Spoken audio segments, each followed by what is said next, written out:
don't know, there will be a quiz after the session. So we have the answers in the back of the page. Here.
Well, good afternoon, everyone, on a nice sunny Friday. We're pleased to have you at the Inter-American Dialogue. On behalf of my colleagues at the Dialogue, we welcome you to this event between radicalization and prospects for change in Nicaragua. This is an eventful week when it comes to Nicaraguan politics and political history. And we are pleased to have you have a conversation over current events in Nicaragua, particularly the political dynamics going on in that country. Let me start first with a couple of points before I introduce my colleagues participating here in this conversation. From the past 4 years, there's been several political and economic events in Nicaragua that have caused a number of dramatic realities. One of them is the imprisonment of civic groups, civic leaders from Nicaragua at different stages, but particularly in 2021 as part of a systematic effort to criminalize democracy. The realities from that point on have taken the country into a much more dramatic turn against democratic development in different ways, not only criminalizing the constitutional rights, but also turning an economy into a slowing downturn that is created basically a mass migration of more than 600,000 people since 2018. The Nicaraguan population, as a share of its total population, the size of the Nicaraguan migrant population is today 20% basically of the people living in the country. It's one of the largest diasporas today in a matter of 4 years. But there are other dynamics that have taken place in the country. A society that has gone through different historical moments, different dramatic turns, from dictatorship during the Somoza years to a revolution that promised important change and then also became another experience of bad authoritarian politics. And now we are dealing with another severe, not just democratic backslide, but an authoritarian radicalization. So with that in mind, and with developments moving forward in Nicaragua, we wanted to have a conversation over current events. This conversation was planned in a way that we wanted to motivate the discussion with colleagues that have been involved with Nicaragua over different periods of time. So I'm pleased to have here my colleague Carlos Fernando Chamorro, director and editor of Confidencial magazine, a newspaper publication one of the casualties of freedom of expression in Nicaragua. And we also have another colleague who has accompanied Nicaragua for decades. It's a good mark to say decades, not I just you know what I mean, right? Decades. Jenny Lincoln from the Carter Center has accompanied Nicaragua basically since the 1990 elections there. So there is an element of institutional memory behind this discussion, but also an element of surprise. For those of you who know what happened yesterday when the Nicaraguan government or Daniel Ortega decided to expel 222 former political prisoners. So we're here basically to reflect on some of these realities, on some of these dynamics. And I wanted to just start the conversation with both of you, just to ask you a couple of questions. The first of all, the first question I have, it's basically, what is your take on yesterday's events? Do they represent an opening or the continued radicalization of the regime in Nicaragua? And also, what does it mean for U.S. foreign policy? Where do we go from here in terms of our approach to Nicaragua? And to what extent the consideration of thinking about mediation, thinking about engagement with a country like Nicaragua, like Venezuelan experience, has provided some recent lessons. Is this something that we should be considering as an effort or an opportunity to knock into the door to talk about a mediated approach? So, Carlos, if you can, I want you to just. Thank you, Manuel, and thanks to the Inter-American Dialogue, Jenny, and everybody in the audience. Good afternoon, and to all of us, all the people that are also following this conversation online. Yesterday was a day of joy, a day of relief. One could say is the end of torture, not for everyone, the end of torture for 222 political prisoners. There are more than 30 that are still in prison. And about Manuel's question, what does this mean? Well, it could be a turning point. It is a major step in the direction of recovering freedom, but there is not a significant change in terms of the conditions in which repression, dictatorship, it's being exercised in Nicaragua. We can evaluate the happiness of having seen freedom for all these people that have never should have been taken to prison because they're all innocents. But we also have to recognize that the country before this event was living under a police state, and today, well, the police state is still there, is untouchable, is intact, and it could even become worse. It could even become strengthened by the regime. We saw Daniel Ortega yesterday in the manner in which he attacked brutally Bishop Rolando Alvarez, sent him from house arrest to the prison of la prisión de Modelo. And that is an indication of where we are. I want to talk a little bit about the media and freedom of the press, not only because, well, that's what I do as a journalist in Confidencial, but also because I want to stress the importance of the media in exile as the last reserve of freedom in a country in which all other freedoms have been suppressed. I am in exile for the second time in Costa Rica, And I am one of the more than 120, 140 journalists who are in exile in Costa Rica, the US, Spain, and other countries, around 200 and around 25 digital media outlets.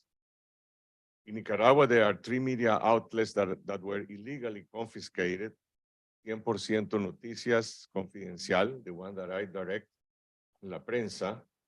And despite closures and confiscations, we all continue to do journalism from exile. The regime has closed more than 40 local radio and television stations under the order of the telecommunication regulator, including several that were run by the Catholic Church. And as for yesterday, there were 8 journalists, media directors, and media workers in jail that were released in this group of the 222.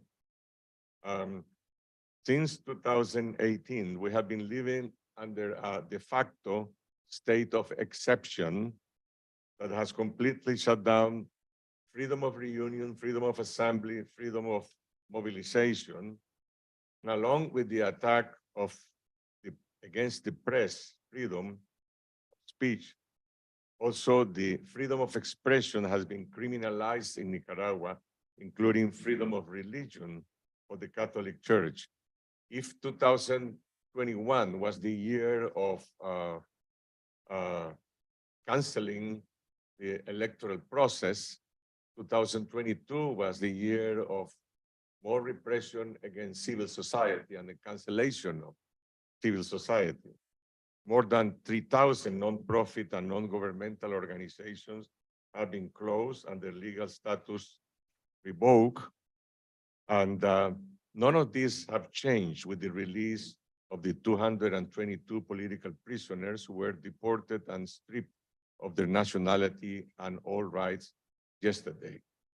The release of the prisoners is a major step in the direction of recovering freedom. It means, as I said, the end of torture and cruelty for 222 men and women, and it opens the possibility of reunion or reorganization of our national, political, and civic leadership. And it also will have an impact internally in the cohesion of the regime because of the uncertainty that it provokes inside the Ortega dictatorship. But the police state remains intact. One could say that there is a parallel increased hardening of the police state. So although the release of the 222 political prisoners have been the first step to recover freedom and initiate a democratic transition, the priority in Nicaragua today should be to demand the suspension of the police state. How do you demand the suspension of a police state against a dictatorship that is precisely in power because of imposing the police state? That requires, well, several strategies, nationally, internationally, in terms of different means of political pressure. In Nicaragua, there are no longer any independent sources that can be quoted by the press. Sources such as doctors, lawyers, economists, political analysts, businessmen, priests, ordinary citizens, they all need to protect themselves against reprisal. Even our fellow dear friends and relatives and political prisoners that were released yesterday, they are thinking about their role, their future, because of the fear of reprisals against their relatives that remain in Nicaragua. That is our daily life. And this is true for exiles who are outside the country. I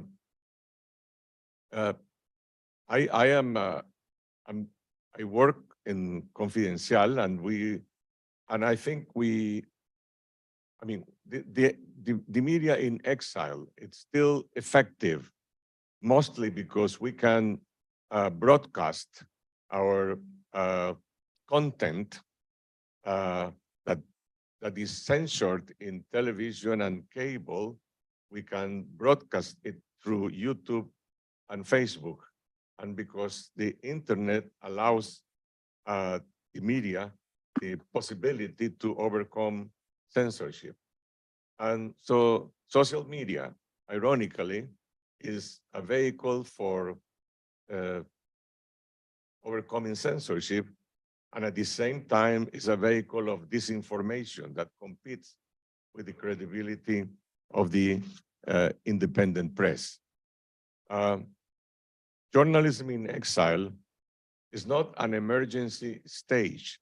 It is a permanent condition that requires, at the same time, a new business model that should be based on international grants, on audience contributions, and commercial monetization. And this is a challenge both for us journalists, also to the private sector and to the international community, to recognize the survival of the independent press as a democratic imperative in our society.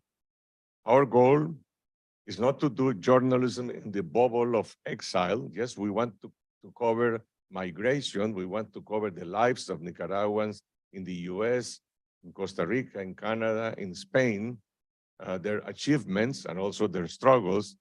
But mostly we want to report on the crisis of the regime from inside. Not only the stories about human rights violations, but the impact of the economic recession, mass migration, public corruption, and the internal cracks and conflicts within the regime. In 2022, there was a general increase of internal unrest among the regime's public employees, including high officers of the Ortega dictatorship. This was a result of the radicalization of repression, of political vigilance, public corruption, as well as the erosion of a government that offers no way out and no future. There were some public defections of high-level officials who broke with the regime, as well as a large number of resignations of functionaries who simply left their jobs without submitting a resignation for fear of reprisals.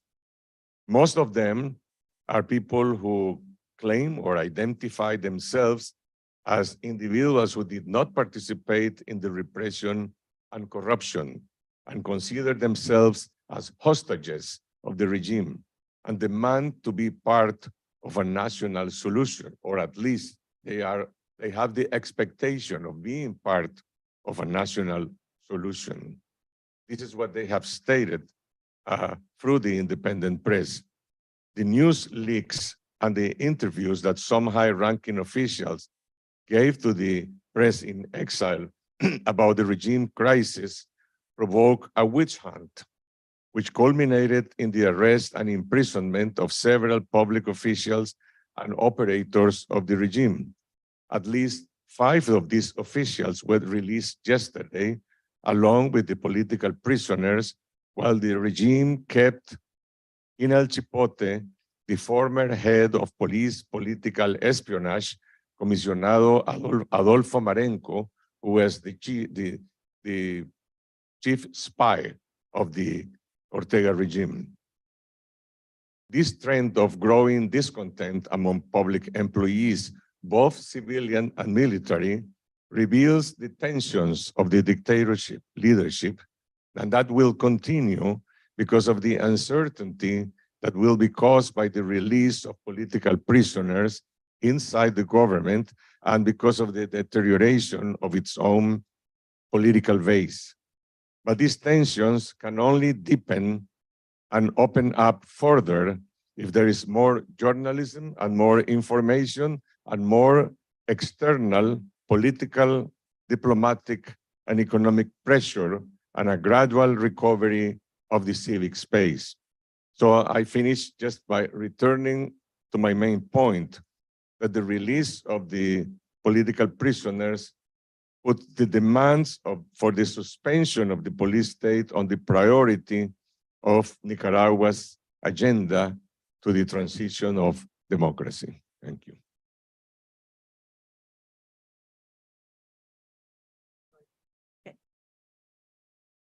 Thank you, Manuel. Thank you for the invitation and the opportunity to share with this program.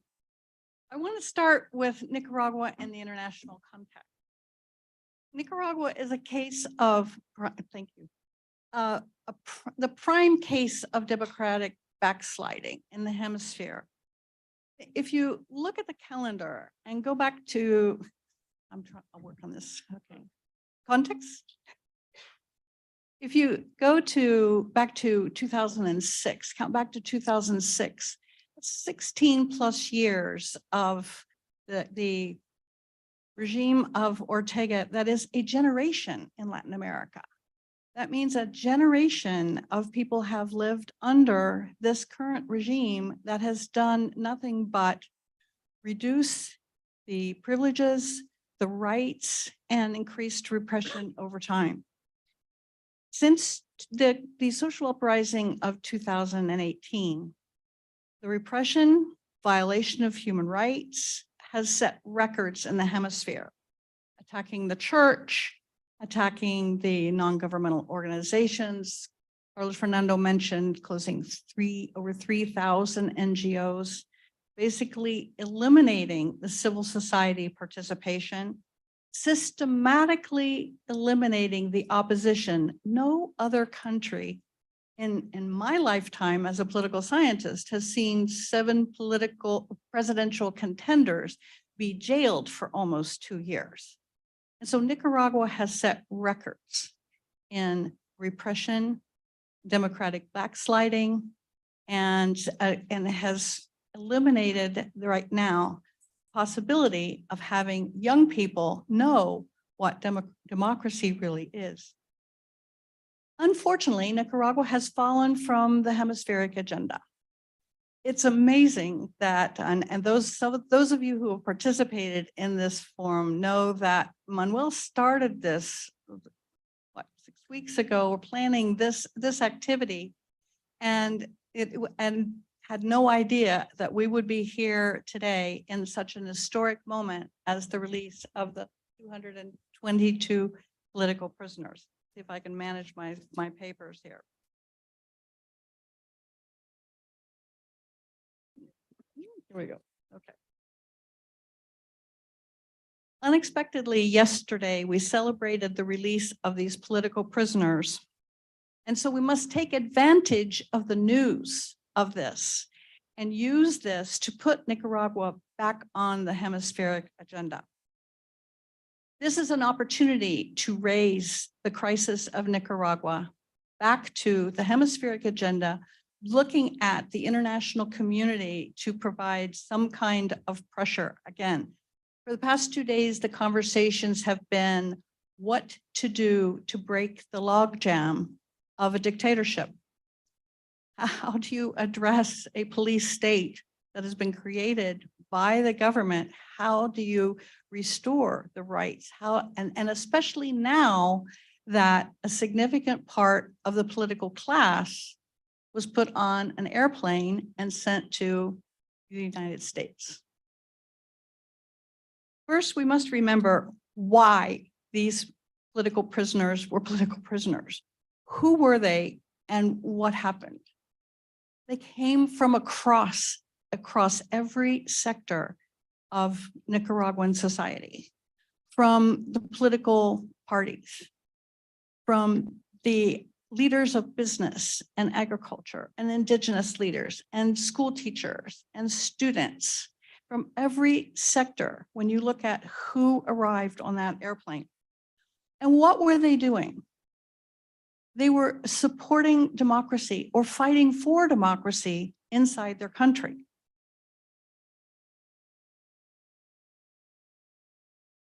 Second, we've got to remember that the struggle for democracy is not going to end with that plane landing, but actually now it's another beginning.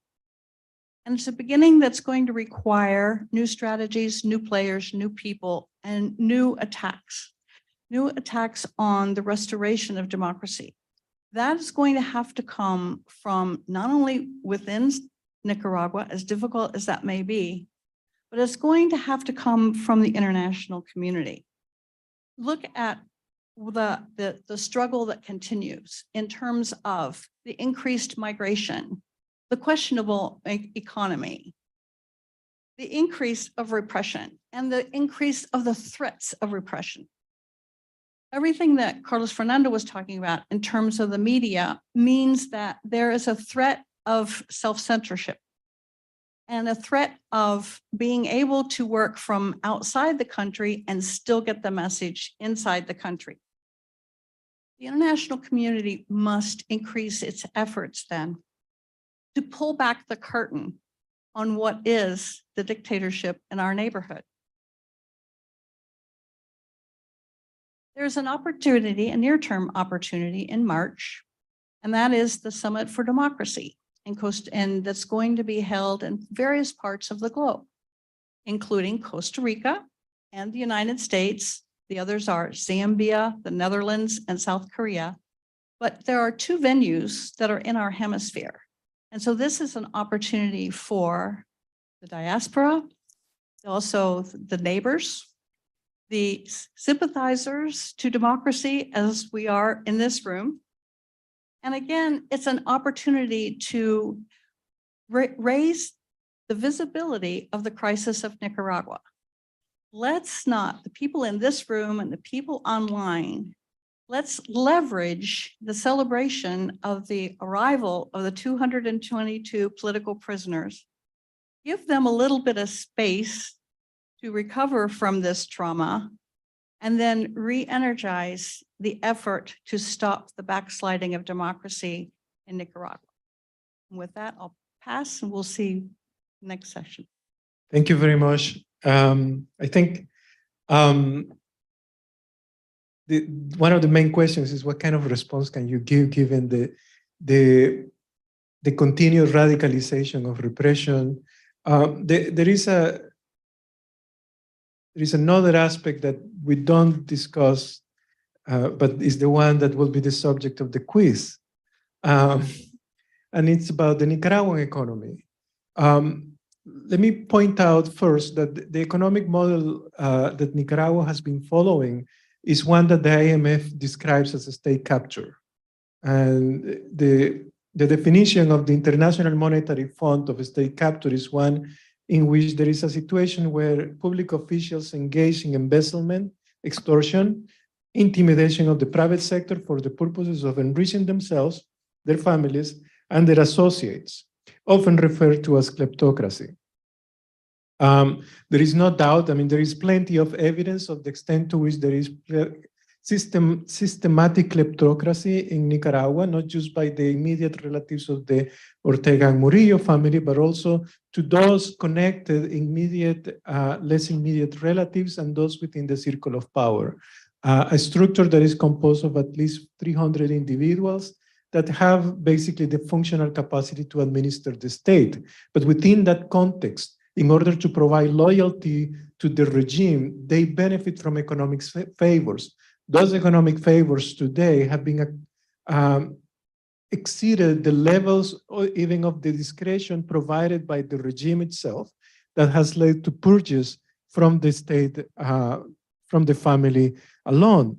But the intimidation of private sector individuals not only has led several of them into imprisonment, but also to situations of judicial insecurity. The extortion and the tax intimidation that takes place in the country not only has increased the revenue of the state through these situations, but also has led to the massive expulsion of Nicaraguans. The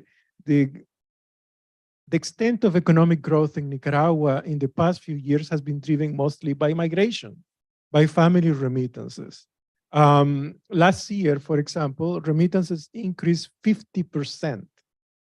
It's a historic high record for the past 30 years of family remittances to the entire Latin America and Caribbean region. There is no other country that has experienced such an increased growth. And that's because 300,000 people migrated from Nicaragua to mostly the United States in 2022, in 1 year. 300,000 people is 5% of your population. Just to put some things into perspective, 1 in 20 people left Nicaragua last year. But the consequence of that is a slowing of economic performance, slowing downturn, the slowing economic growth to the extent to which this year the economy is not going to grow. This is a consequence of state capture in the country. So the question that one might ask is basically, what kind of response can one have in the context of not only political repression, but also economic exclusion that results from state capture. So, there is a new context to some extent, but, continuity at the same time. Daniel Ortega expels the Nicaraguan citizens, but it legally, allegedly withdraws their citizenship. So, he had it both ways to a large extent. And then there is also talk in the United States of engaging pariah states in order to reduce the severity of the crisis in those countries. So we have Venezuela, for example, where there are dialogues and I don't like to use negotiations, but for lack of a better word, some bargaining is taking place of a transactional nature, sanctions in exchange of releasing prisoners, sanctions in exchange of political reforms to have elections, somewhat free and fair elections. So, where do we go from here? So I want to leave these two questions to you and then open the audience for Q&A. So who wants to go first? Well, I think one question is, what kind of proportional response do we have with regards to Nicaragua, given the continued radicalization? The second question is it, to what extent is it reasonable to think of engaging Nicaragua for mediation a la Venezuela in the current context? So, you want to go first?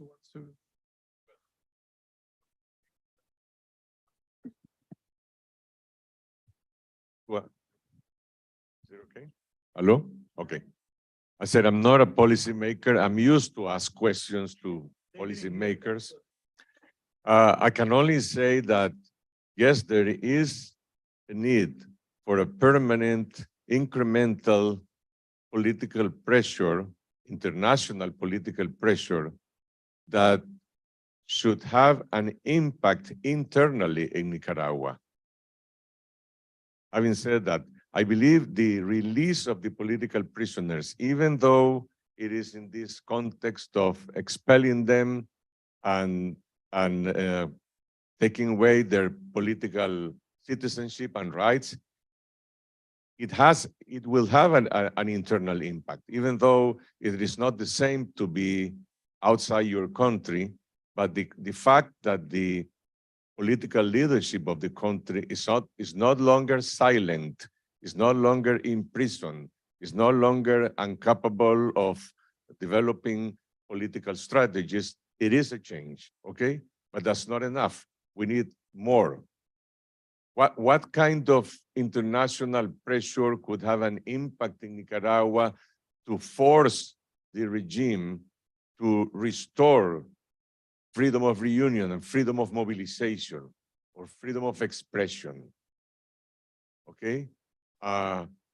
It's very difficult to think about how do you connect both things. Yes, isolation of the regime, incremental pressure, political, diplomatic, and economically in some specific areas of the government. Is that enough? I don't think that's enough. I think that will have an impact, but it also requires to get more into the internal dynamics of the government and the internal dynamics of the society. That's why I mentioned before the importance of civil servants, of both public employees, civilian, and also military, because they're part of the government machinery that supports the way in which repression operates. Is that enough? How do you connect external pressure that will have an internal impact? I don't have the answer about saying, okay, the OAS should do this and that. We know the OAS is not effective. We know the OAS have not been able to apply the Inter-American Democratic Charter. We know that individual sanctions have had an impact, but that's not enough to restore democratic freedoms in Nicaragua. And we also know that the most effective way of restoring freedoms is just by recovering them, by practicing them, by gaining them. That's why I insist about the importance of the media, because the media is what permits us not to have silence. Okay, can we say the same in terms of freedom of reunion and freedom of mobilization? No, because the government has even established a prohibition of religious processions. People cannot get together and follow a saint or go to church because there is this kind of prohibition. So, but the only thing I can say is, okay, you need a long-term strategy in which we will have an incremental elements of pressure. Now, how do you do that specifically? Maybe Jenny will have. Jenny.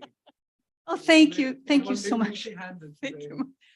Rule number 1 or negotiations 101 says you have to have willingness on the parties to negotiate. Right now, Daniel Ortega and Rosario Murillo have not shown any indication of wanting to negotiate with anyone. And so I'm going to pile on to Carlos Fernando's problem set here, and then maybe I'll circle around and try to get a little bit of an answer.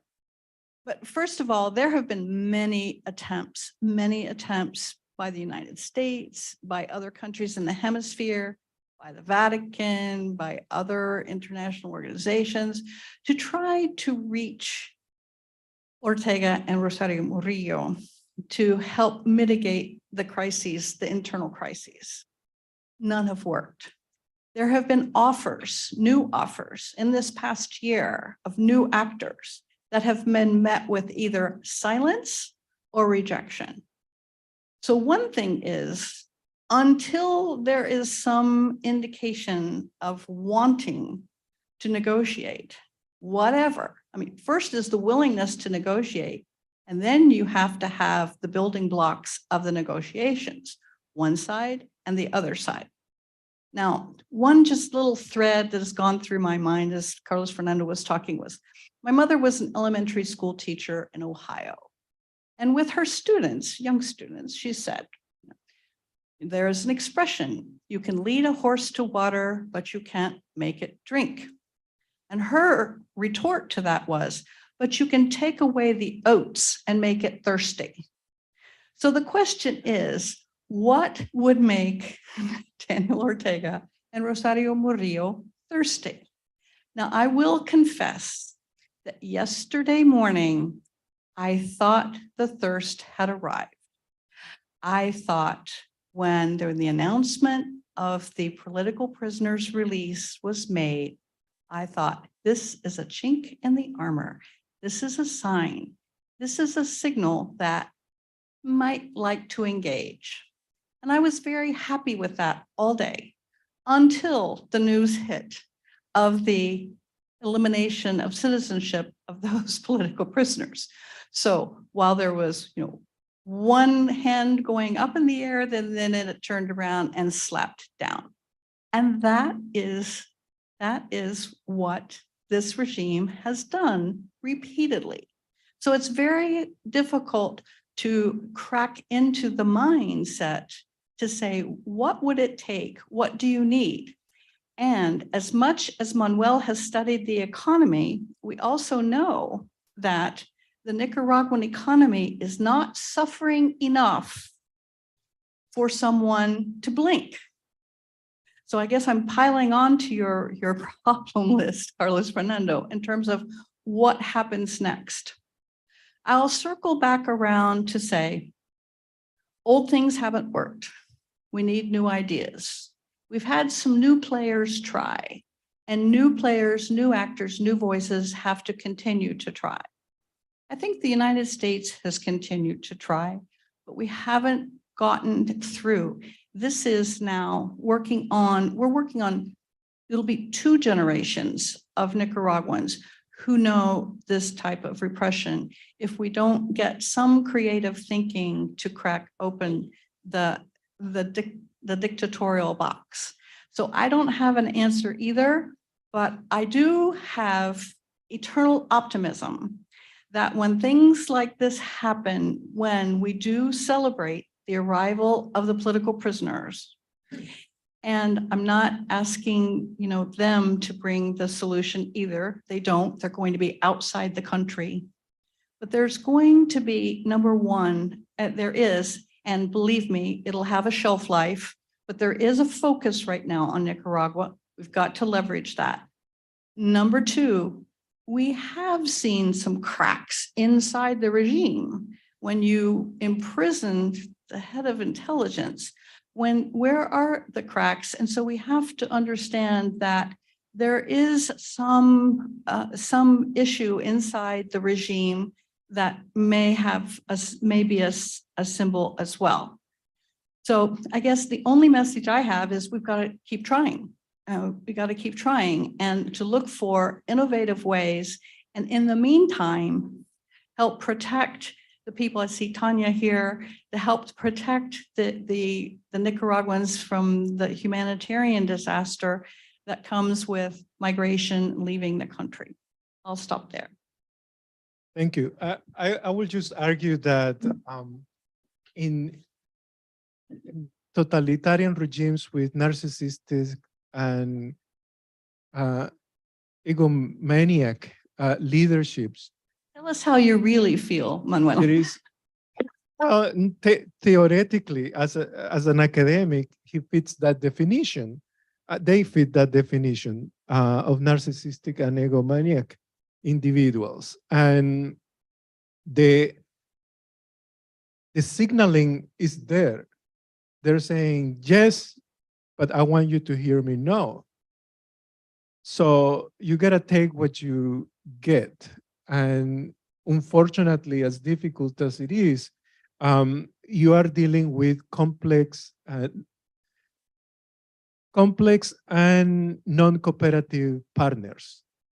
And I use the word partners because Nicaragua still is a partner with the United States and several countries in the international community. So I will argue that there is some signaling taking place, and that also the circle of power is diminishing while resource scarcity is also increasing. It is true that it's not at crisis levels, and I doubt it will get to a Venezuela economic crisis level, because Nicaragua is a poor country that has always been poor, and people lived on scarcity. So with that, I want to the audience to open questions. I see Cindy very eager to speak, no, to ask a question. Exactly. Thank you so much to all of you for this conversation. I'm Cindy Arnson. I'm at the Woodrow Wilson Center as a distinguished fellow. Clearly, Ortega Murillo did not need to free these prisoners. And something made them decide to do so. And I've heard a number of theories, but nothing really that satisfies me. I think part of the joy that we feel about the liberation is because prior to that, we felt like this could go on forever, that these people could die in jail, that there didn't seem to be any way to free them. And this is not 10 or 15 people, this is 222. So there's something going on, and I'd really, like to hear more about what you think might have motivated this change. And then the second, which is possibly a question for Manuel, is that if part of the regime cohesion has to do with access to revenues from gold mining, from whatever, is it possible to create cracks within the regime by making the distribution of resources within the regime more scarce, as opposed to just, applying sanctions that cause more people to flee to Costa Rica and create more poverty? Let's take 2 questions. One here. Anybody on this side? The left doesn't have any questions? Okay, I do have a question, and thank you for having this forum. Ms. Lincoln, you mentioned very wisely that there's been 2 generations of victims of Daniel Ortega. I am part of the old generation, and many people are not going to like my question, okay? We have what they call generational pain and memories. And when we see characters from the old revolution that are, yes, they were liberated and they had the right to be liberated because they were political prisoners in this regime. But what role are they playing in the negotiations and the dialogue? And I mean, how do you answer to the ones that are victims from them, from the 80s? Thank you. Any other questions? Okay, yes, please.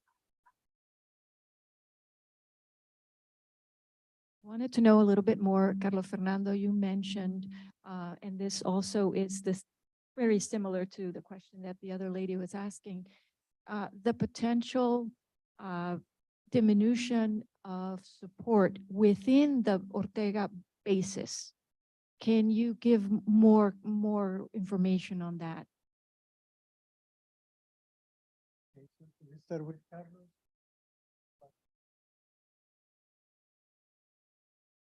Question about why Ortega did what he did, the release of the political prisoners. Yes, we all have a lot of questions, but I think there is some kind of political calculation.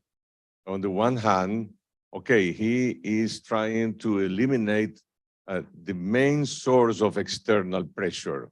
Saying, okay, there are no more political prisoners. There's no, that's an element of normalization for him in terms of relationship with the international community, with international financial institutions and others. And on the other hand, he might calculate and say, okay, these political prisoners that were an element of pressure, now they would not do any harm to my power because they're ineffective outside. Probably that's his calculation. So he didn't do that because he was desperate or forced. I think he wanted to take one step forward in terms of moving, in terms of appeasing to the international community. So my first answer would be, it would be a terrible error for the international community, whether it is the US, the OAS, the Latin American countries, or the European Union, to accommodate with Ortega for what he did. So if there is no more additional growing incremental pressure, that will be terrible. I think he will win completely. On the other hand, I believe there might be an error in this calculation, and that could be the impact of releasing the political prisoners that he had been sort of created a main banner of hate and attack to keep united his political base, and now they're all outside, and they're free. They're free. They won't be silent. I think that creates internal uncertainty. To use the most general word, I cannot say that it would be something devastating, but it creates uncertainty. It creates reasonable doubts among many people who are in the inner circle of the government and repression. That might be a wrong calculation by him, I believe, but that will not happen by itself automatically. It requires much more elements of dynamic pressure. That's what I can say about this. There were two other questions. One was about the victims of the first Ortega and the revolution. Well, I think what we saw in terms of the release of the political prisoners, it's a kind of a sample of Nicaragua, a sample of all Nicaraguans that have been victims and fighting this dictatorship. You ask about what role you might be thinking about particular individuals are going to have in a dialogue or negotiation. There are no dialogue of negotiation going on at all. So I think, but I understand what you're trying to say. Okay, if there are grievances from the past in terms of the truth, in terms of injustice, this is something that we have to face as Nicaraguan society. Nothing can be forgotten. And we require the Truth Commission for the past and for the present. But that doesn't make, that should not be incompatible with the fact that many individuals that have participated, individuals and organizations that have participated, not from 2018, but from long period before, fighting against the consolidation of the Ortega dictatorship, are having an important role in this process. Okay, that's my personal comment. But there was another question. Oh, yes. I don't think we can talk about numbers, but we can see it even in the migration trends. I mean, there are people who are related with different sectors of the government who are quitting, and they're not even getting their payments. They simply prefer to leave because they say, if I present a letter of resignation, they will take it against me. They will take reprisals, and it's part of the process of general migration. You can see that the main complaint of public employees is that they are under vigilance, and not only at all levels.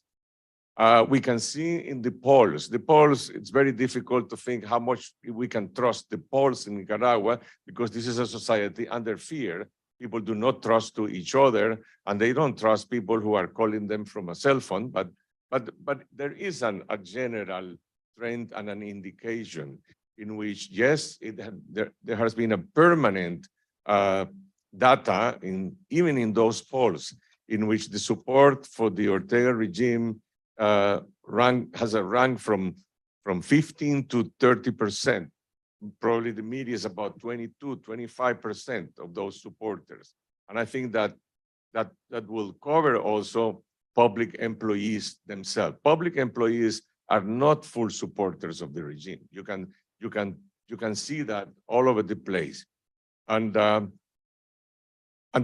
hasn't been any recovering of the political base. It has been a diminishing of the political base, and the government has not been able to restore or to create any new political alliances since the crisis of 2018. There's not a single win in terms of saying, okay, now the government is appeasing these sectors who are supporting them. Oh, yes, they maintain this economic machinery of, how do you call it, prebendas, asistencialismo, not very effective anymore. Not very effective anymore. And I believe migration is a thermometer, an indicator of this loss of political base too.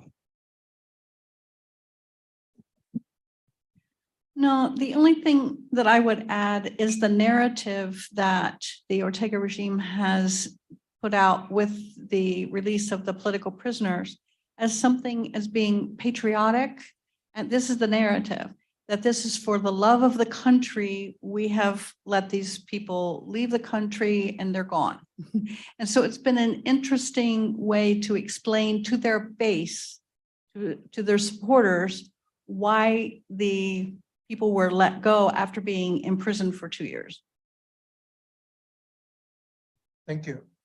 Just to answer Cindy's questions, I think resource scarcity is already taking place due to the politics of inertia, of economic inertia. The economy is not growing enough to provide enough resources, revenue to the state to maintain a well-fed public sector, especially those within the police. For example, the budget of the police a year ago, last year was almost 12% of the total budget. And this year it went down to 3% because there is already a problem of access to resources. The revenue from remittances that the state receives is going to decline too because remittances are not going to increase. You know, at that 50%, they may increase 10% perhaps at most. Now, the other pressure factor where you can increase resource scarcity statistically, a 5% decrease in resources will decrease at least by 1% the clientelistic resource base. And because that's 1/5 basically that goes into salaries and wages to the clientele. And that will go into pressures from reducing access to borrowing from the IFIs, especially the Central American Bank of Economic Integration, which is providing 70% of lending right now. This year, Nicaragua is not going to receive more than $400 million in loans, just about the same that it received last year. It reached the debt to income ratio is now at 53%, 52%. It's now a matter of concern for the IMF. So the pressure can also go, you know, in how people administer remittances, because right now they are basically 17% of total revenue. I mean, it's incredible how much the flow, the $3 billion are really, $3 billion in remittances, and the revenue of the state is $3 billion. So in terms of added tax, the IVA, you know, 95% of remittances are consumed into, you know, indirect taxes, through indirect taxes paid. So there are different ways that one can work through that. The issue is precision in the economic pressure. And I do disagree that sanctions are responsible for migration. And they have been so precise into the individuals that have been targeted. You know, 42 sanctions to 42 individuals and 12 sanctions to institutions like Bancorp, the Eniminas entity. You know, the effect of Eniminas did not cause unemployment, did not have an effect. It had an effect on the stock market for some of the gold companies, the gold mining companies, but not into the employment. If you were to affect employment, you will target free trade zones, where, you know, most of exports to the United States are coming from. So there is an issue of precision, there is an issue of purpose. How do you go about doing, and proportionality? And the proportional part is to focus on specific items. You know, the IFIs are one that go into public works. 2/3 of the funding that you borrow from CABE goes into public works, which means employment.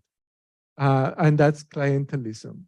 The consumption of remittances, you can increase savings, and that way you reduce revenue from the state in some other sectors. So there are alternative ways on how to do this, but they won't go to the extent to which you will cause a huge, system-wide effect of dissension. But as Carlos says, a share of people who have migrated come from the Sandinista cohort, which is loyalists, clientelists, and, you know, some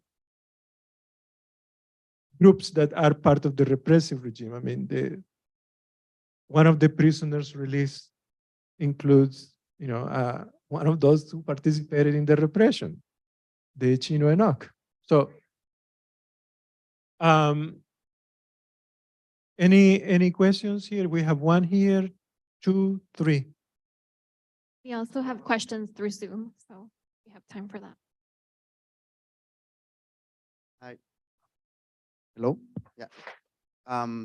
So I subscribe to how Jenny framed this as a new beginning. And this conversation has been mostly focused on the international community efforts to help in the struggle and the fight to bring the democracy back to Nicaragua.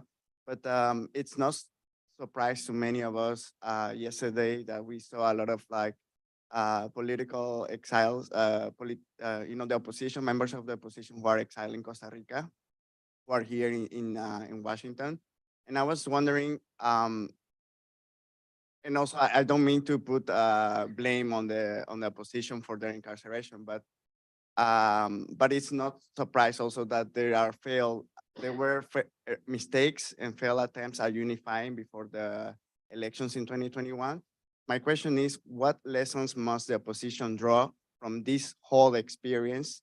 And then in this new context, to bring back again the efforts to restore democracy to Nicaragua?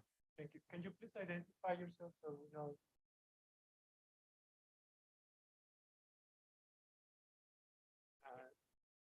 It was. I apologize for applying rationality to irrational actors. You're So okay. Ruben Smith-Vaughn. So the first question is, and again, apologies for asking you to apply rationality to irrational actors. But outside of doing it before Lula's visit or specifically doing it for this event, there had to been some action forcing event that had them make the decision they made. And so I wonder what you think that action forcing event is that had them make the decision that they made yesterday to send 222 people on an airplane, right? They didn't do it for Christmas. They didn't do it for New Year's. Like, why yesterday, I wonder? And then the second question is, you mentioned the massive growth of the diaspora, right? The massive growth of individuals leaving Nicaragua and going abroad. And I wonder the role that you see the diaspora playing, given the percentage that they are now abroad in the political dialogue in Nicaragua. One more question. Thank you. My name is Mariana Rosales, and I had the opportunity of living in Nicaragua for a period of time. I think my general question would be, how can we help? And let me frame it a little bit more. Just this week, I received 2 offers. One was to go on a tourist trip for surfing and yoga in Nicaragua. And the other one was to co-invest in a resort that's being built in Nicaragua. These women are part of a network of professional women in Montgomery County. And of course, neither of them had any idea of what was going on in Nicaragua. They just know what we all know, that Nicaragua is beautiful. They knew about the beaches, they knew about the jungle and volcanoes and all this exuberant beauty that the country has. So I, of course, educated them and told them what was going on. And then they were less interested in proceeding. But at the same time, people in Nicaragua need to eat. There's so many people there that cannot become part of the diaspora. So would that be helping or not? And if that will be helping, how is the best way, especially for you, Carlos, to make people aware here in the United States of what's going on? How can we let the civil society really know what's going on in Nicaragua? Thank you.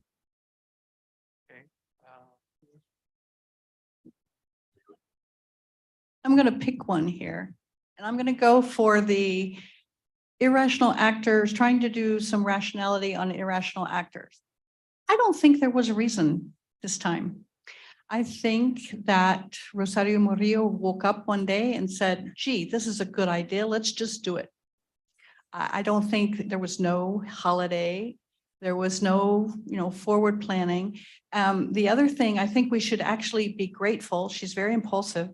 I think we should be very grateful for the impulsivity. And she didn't, it happened quickly. It had to be mobilized. She didn't have time to double think it and call it off. So that's how I would answer the irrational, trying to rationalize irrationality.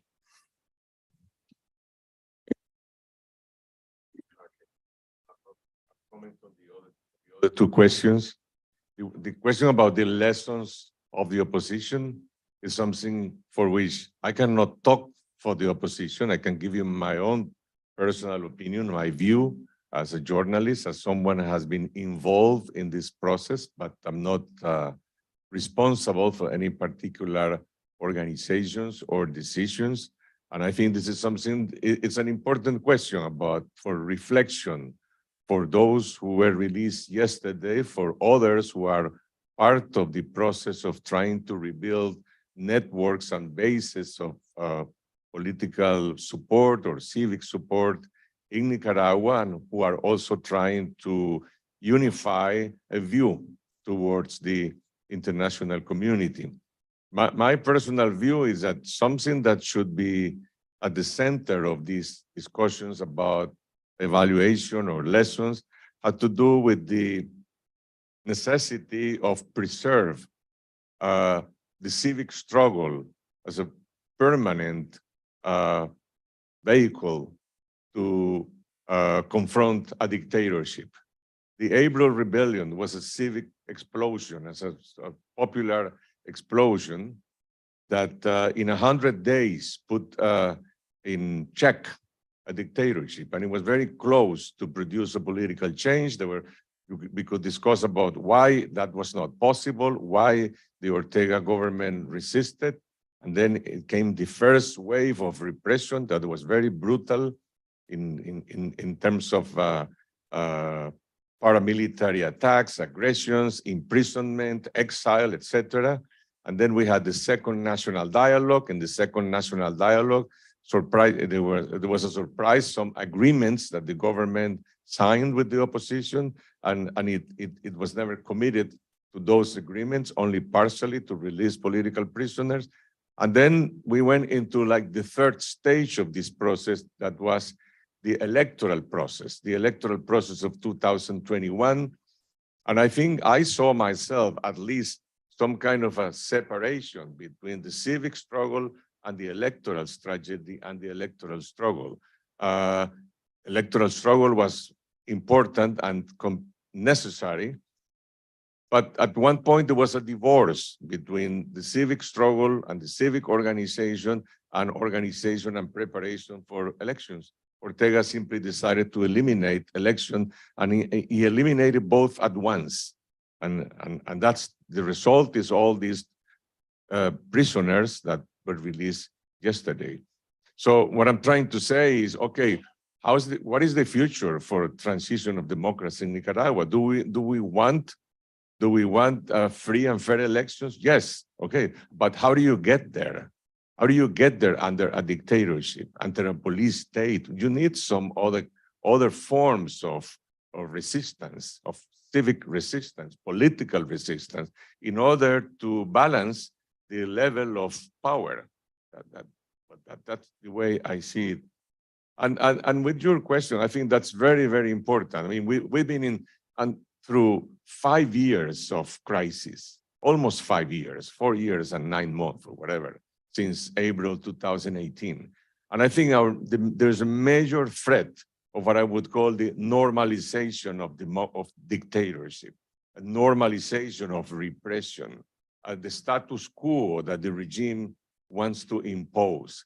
And well, that there are different economic dynamics, yes, but on the other side, there is the elimination of freedoms, the imposition of silence.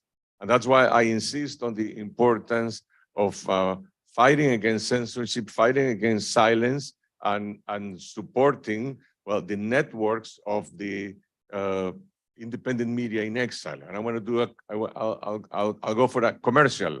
Okay, I'll invite all of you to subscribe to our English newsletter, The Dispatch, every Wednesday, free. You go to confidencial.digital, and we have an English section. And okay, that's an example. That's an example, but I insist it's very, very important.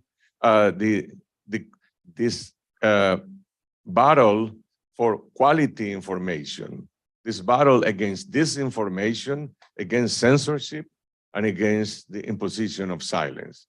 We face a tremendous battle as professional journalists in this avalanche of disinformation through social media. People said, well, I have an uncle who heard that in Facebook, and what your uncle said, or an aunt.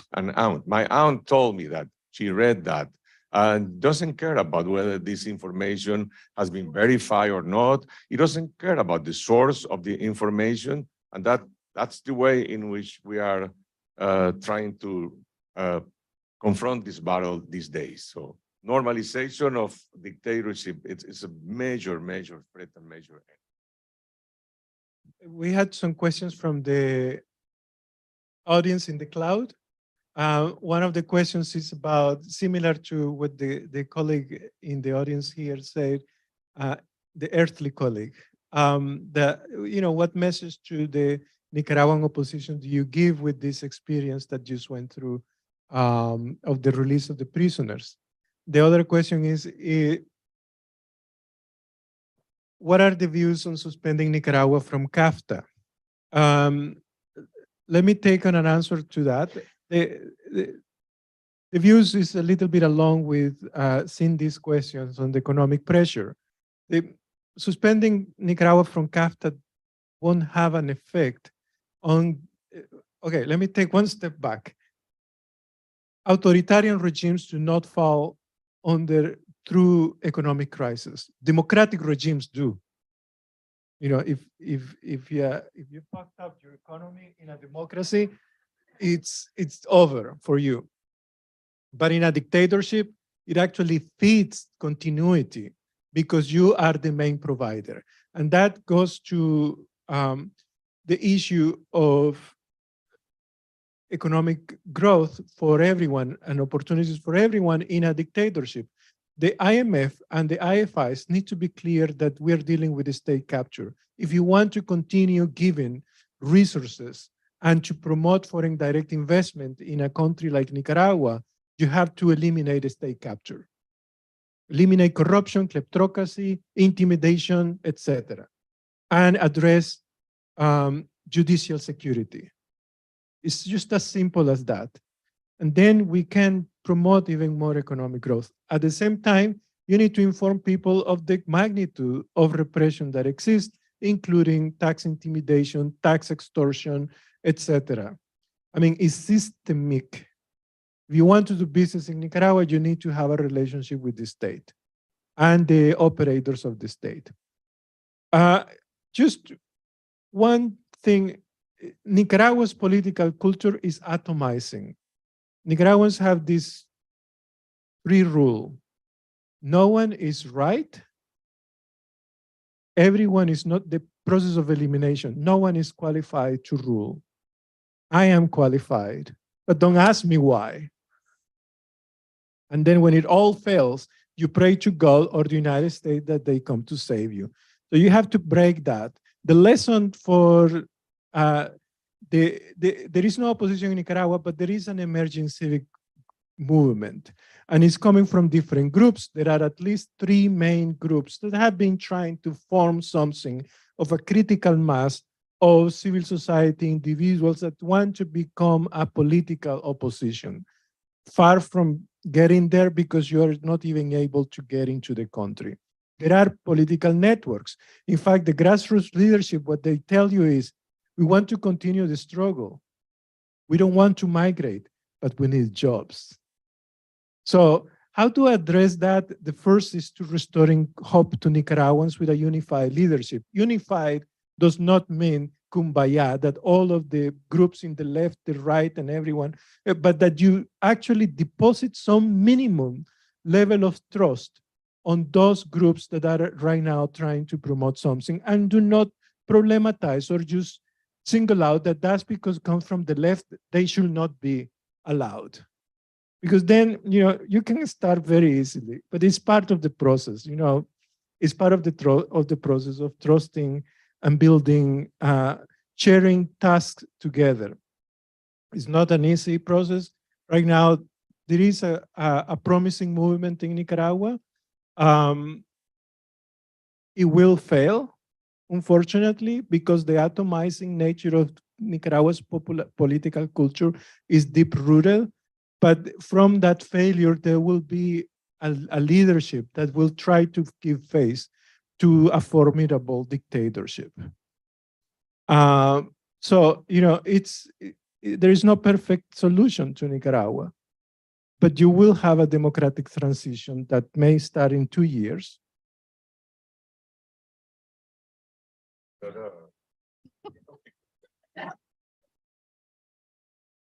Soy sordo de este lado. I'd like to go back to your question about the message for the returning political prisoners with a combination of Carlos Fernando's comment on the normalization of dictatorship. I think the first lesson right now is to absolutely fight the normalization of dictatorship on always get your subscription, protect the independent media, number one. Number two, revisit politically the lesson that was not learned from 1990.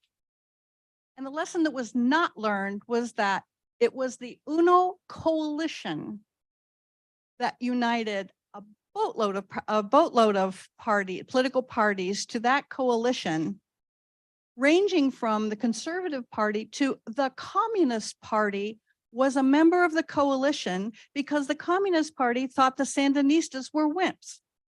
That was the coalition that won in 1990. So my answer to you is, number one, fight the normalization of dictatorship.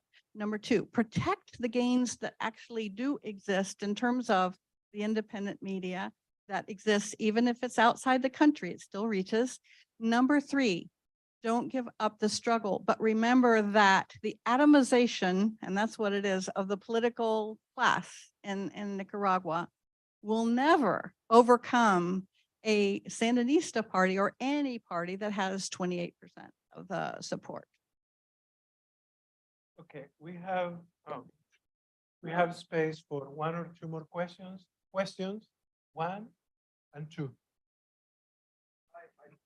My name is Osvaldo Leon. I'm a member of the Nicaraguan diaspora here in Washington, D.C. In a way, my question refers to what Carlos Fernando and you were talking about. And your answer is a bit general. I would go and would like to get something more specific. If you were asked to give some pieces of advice to those released, what those pieces of advice would be?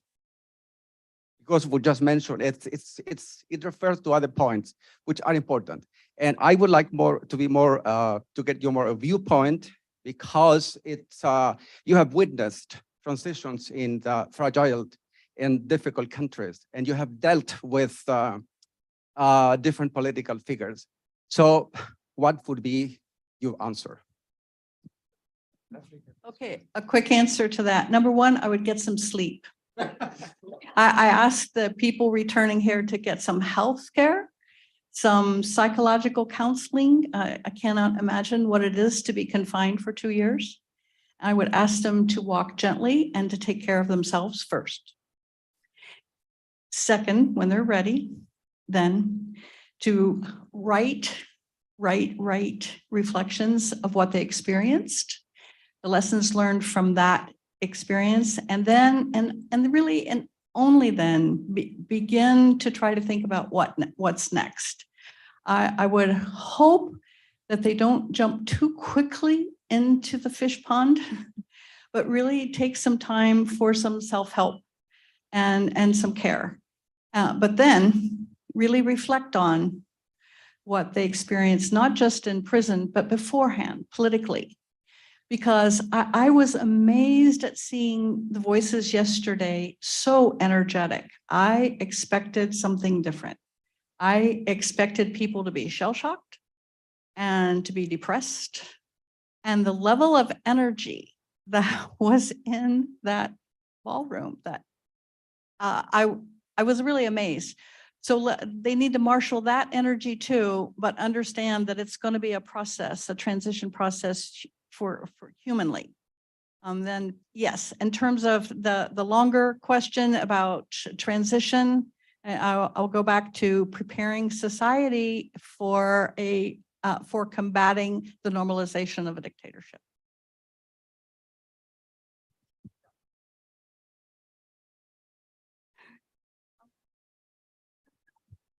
I just want to add something about what Jenny said about the political prisoners just released. I mean, I don't think, I will not give them any advice. I would just want to recognize what do they represent as an element of hope for the country. And I understand that there are a lot of new values that were cultivated in their cells. One of them is pluralism and tolerance and a better understanding of them as human beings, political people from different experiences. And I would just make an anecdote. Yesterday, my brother Pedro asked me, have you seen Victor Hugo Tinoco? I said, well, he's around. Okay, I want my daughter, Maria Andrea, to meet Victor Hugo for the importance that these two people developed in their cell. Victor Hugo being one of the members of the revolution of 1979, a member of MRS, and Pedro, my brother, coming from another completely different political trajectory, having been part of the Contra Directory and being a member of Seporele. And these two men in prison supported each other, and I think they established a bond that is very, very important.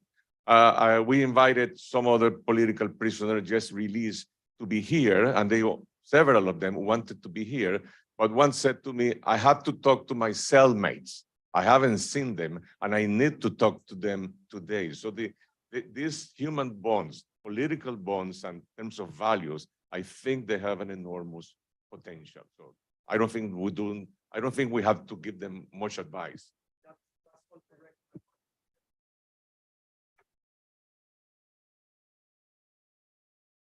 Thank you very much on this emotional note, but also very humane. You know, I witnessed one political prisoner, the first thing she said to a welcoming person from the other side of the political spectrum, but like Victor Hugo and Pedro Joaquin, is, I'm glad you came out right of your surgery. Person that had a cancer-related surgery. And, you know, another person comes and the first thing that she asked me is, you know, I'm sorry you cannot see your mother.